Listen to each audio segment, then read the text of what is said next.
আন্দোলন করতে গিয়ে যদি খারাপ লোকরা আন্দোলনের মধ্যে ঢুকিয়া যদি হয় চল আমরা থানা ভাঙ্গি, আমরা অফিস ভাঙ্গি, আইও আমরা অমুকের বাড়িতে আগুন লাগাইলাই, ইটা কি ঠিক হইব? আমরা অবশ্যই যে কোনো শান্তিপূর্ণ আন্দোলনে আপনাদের সাথে আছি। আমি নেতা হিসাবে আমার বেশিরভাগ মানুষ যা চাইবে আমি তাদের পক্ষে থাকবো।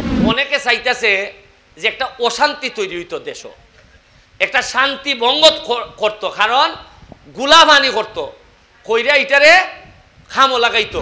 ধরেন আপনি আর অমুকে এই 2 লাই নাজমুল আরে 2 লাই কিলাকিলি লাগছে, আমি এমপি এলাকার, ওকে আমি বুঝতেছি আমি যদি এরা 2 লাইয়ের মধ্যখানে যাই এর এহরটা কিল আমার উপরে পড়তে পারে। বাংলাদেশের রাজনৈতিক অঙ্গনে দেশ এবং দেশের বাইরে একজন অন্যতম আলোচিত ব্যক্তি। ইদানিং এই যে চলমান কোটা সংস্কার আন্দোলনে নিয়ে কিছু ইয়াং জেনারেশন আপনার সম্পর্কে কোমলমতি এই যে ছোট ছোট শিক্ষার্থীর মন থেকে আপনাকে মুছে ফেলে দিচ্ছে। তো তাদের উদ্দেশ্যে আমি চাইব আর কি আপনি কিছু একটা বলবেন, কারণ আমরা জানি যে আপনি বাংলাদেশের আইকন এবং আপনার মতো এমপি বাংলাদেশের দ্বিতীয়জন হয় না, এটা দেশের প্রায় 90% যুবক মনে করে। ঠিক আছে, তাদের উদ্দেশ্যে যদি কিছু বলতেন। এটা কোমলমতি যারা শিশু বা ধরেন তাদের তো মনটা থাকে কোমল, যার কারণে এখানে বিভ্রান্ত করা সহজ। বিভিন্ন এলাকায় কোটা নিয়ে আন্দোলন হইতেছে, আমাদের এলাকায়ও অনেকে কোটার বিষয়ে আন্দোলন করতেছেন বা করার চেষ্টা করতেছেন।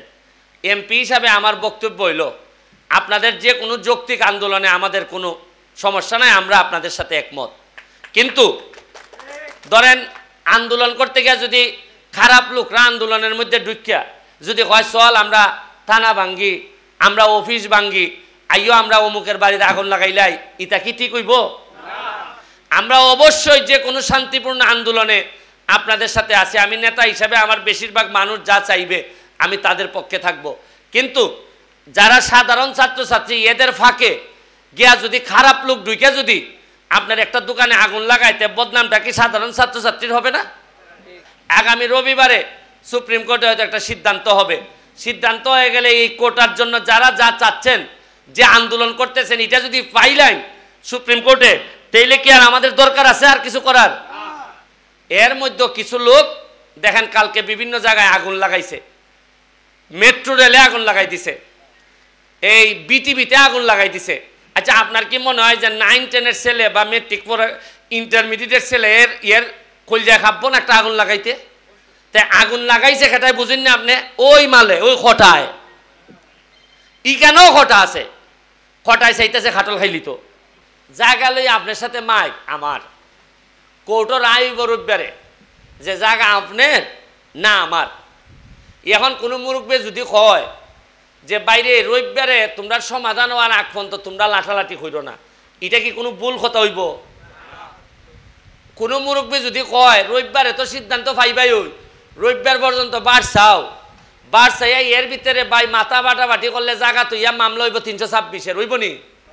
রবিবারে সিদ্ধান্ত হইব ঠিক, ওই ধরেন আপনি পাইছেন আমি পাইছি না, কিন্তু এর আগে যে মারামারি করলা এর আগের মামলা কোনটা হইব?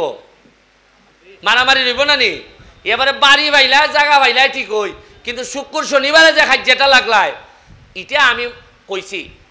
অনেকে চাইতেছে যে একটা অশান্তি তৈরি হইতো, দেশ একটা শান্তি ভঙ্গ করতো, কারণ গুলাবানি করতো, কইরা ইটারে খামো লাগাইতো।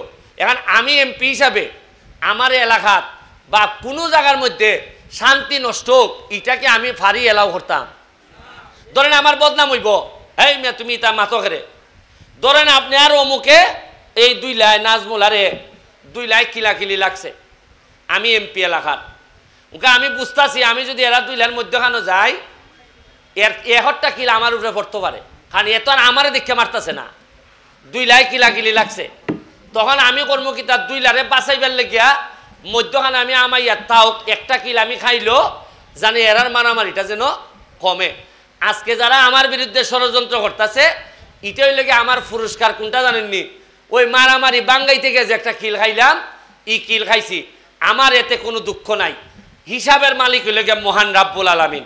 আমি কিতার লেগে কিতা চাইছি বালানা খারাপ চাইছি, এটা করছি দেখই তোমরা দেখো আজকে সারা জীবন মানুষের ভালো চাইছিলাম দেখই 1 লাখ ভোটে বাংলাদেশের মধ্যে সবচেয়ে বেশি ভোট দিয়ে তোমরা আমারে ফাঁস করাই দিছো।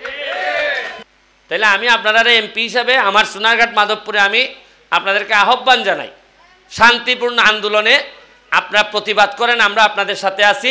তবে আল্লাহর ওয়াস্তে আমাদেরকে কোনো বদনামের ভাগিদার করেন না। এইভাবে ভাঙাভাঙি কোনো দিনই কোনো ভালো এবং শান্তি আনতে পারে না।